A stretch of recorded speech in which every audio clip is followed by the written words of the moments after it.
بسم الله الرحمن الرحیم. السلام علیکم. د رزلټ ټي وي دی طرف نه محمد علي جوهر تاسو په درانه خدمت کې حاضر دی. قدرمنو څنګه تاسو زموږ ویډیوز ګورئ مختلف حوالو باندې. نن تاسو سره زه لږ شان خبرې ترې کوم د کرونا وایرس په حواله باندې. کرونا وایرس چې څنګه خبرې په دې باندې شروع دي، په دې باندې سوشل میډیا، په دې باندې زموږ الکترونیک او پرنٹ میډیا، اخبارات او دغه شان رسایل په دې باندې مختلف قسمه پروپاګاندا هم شته، معلومات هم شته، ځینې عجیبه خبرې هم شته او دغه شان د خلکو ملاوېدو خبرې دغه شان چې یو بل سره ملاوېږي. دا قسم چې زموږ روزانه ګورو په سوشل میډیا باندې یا په چینلو باندې ناشنا خبرې مخې ته راځي. اوس تېر ورځو کې یو میسج هم مخې ته راغلی دی او ما ته هم راغلی دی، ډېرو ملګرو ته هم راغلی چې یاره زه څوک خبرې کوم او دغه شان په رسول خیمه کې یو کیس شوی دی، هغې کې یو کس چې دی نو شاید ونډې والی دی، هغه یو ټیکهدار ملګری دی، هغه ورور هسپتال ته لاړ، په عام مریض او چې هغه څو واپس بل ملګری راته هغه دوايي راغسته، هغې په پلاستیک کې پیک کړی و، بند کړی و او بس بیا ځای ته رسولی. نو دا میسج اوس یا غلط دی یا صحیح دی، دې ته موږ نه ځو.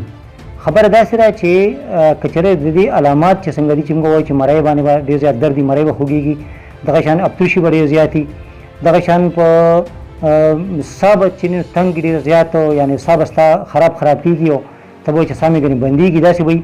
ځکه چې کرونا وایرس کله داخل شي دی به مرۍ باندې ورځي، د پوزې په ذریعه باندې داخل شو، کله خولې په ذریعه باندې دی به مرۍ باندې ورځي، په مرۍ باندې حمله کوي. په دې مرۍ کې دی بیا تقریبا 3 ورځې ایساري، دا د ماهرینو وینا ده.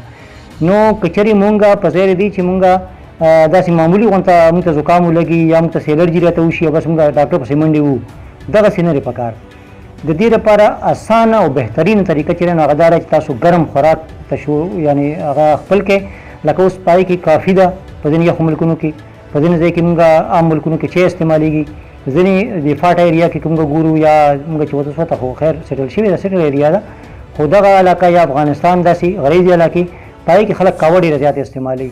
نو پکار دا ده چې قهوې استعمال زیات شي، د چای استعمال زیات شي، کافي که چېرې موسم ښه کم ځای کې نو هلته کې کافي استعمال زیات شي، دې سره سوپ وغیره شو.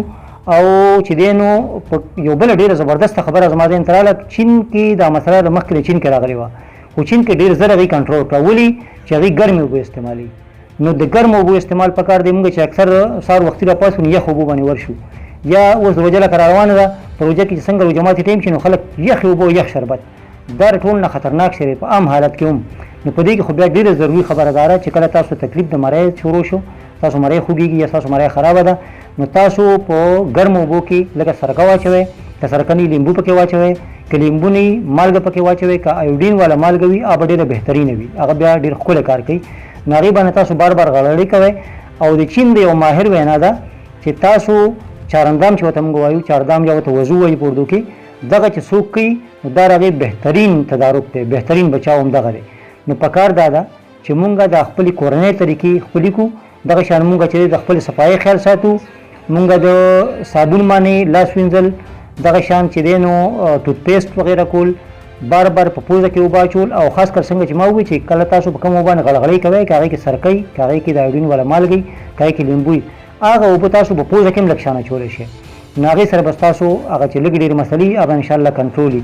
دې سره کلوروکین چې کوم دي چې ملیریا کې ډوز مونږ ورکوو اکثر استعمالېږي، دغه هم تاسو استعمالولی شئ که چې تاسو دردونه وي. دغه شان پیراسټامول یو عام ګولۍ دي مارکیټ کې میلاویږي، دغه هم تاسو په دې حالتو کې استعمالولی شئ. نو زما خیال دا دی چې په دې باندې خبرې ډېرې زیاتې کېدی شي، خو اخري خبره ده چې تاسو د دې دپاره تاسو ځان باندې دا بوج کوئ ما چې ګنې بس معمولي ما ته زکام ولګي د ځم چې زه به ډاکټر پسې منډې وهم، یا به زه ټیسټ کوم یا به دا کوم یا به دا کوم. په دې کې کاروباري خبرې پکې هم بیا مخې ته راځي. نو پکار دی چې تاسو ماسک استعمال وکړئ ډېر زیات. دغه شان تاسو چې دی نو صفایي خیال وساتئ، صفایي اصل نیم ایمان دی.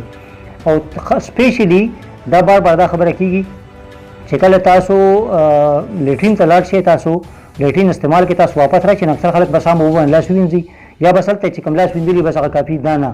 تاسو چې کله د هغې نه راوځئ نو واش بیسن تاسو لګېدلی، واش بیسن نشته، عامه لوټه پرته ده، صابون ورسره پروت دی، تاسو صابون راوړئ، په هغې باندې خپل لاس ښه جوخ صفا کړئ. هغې نه پس تاسو بیا پوزه کې اوبه واچوئ، خوله کې اوبه واچوئ. نو دا د ټولو نه اسانې طریقې دي، دې سره به تاسو ته انشاءالله دا مسله نه راځي.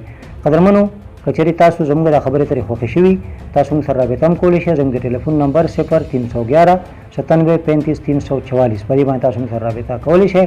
ستاسو ډېره زیاته مننه او شکریه.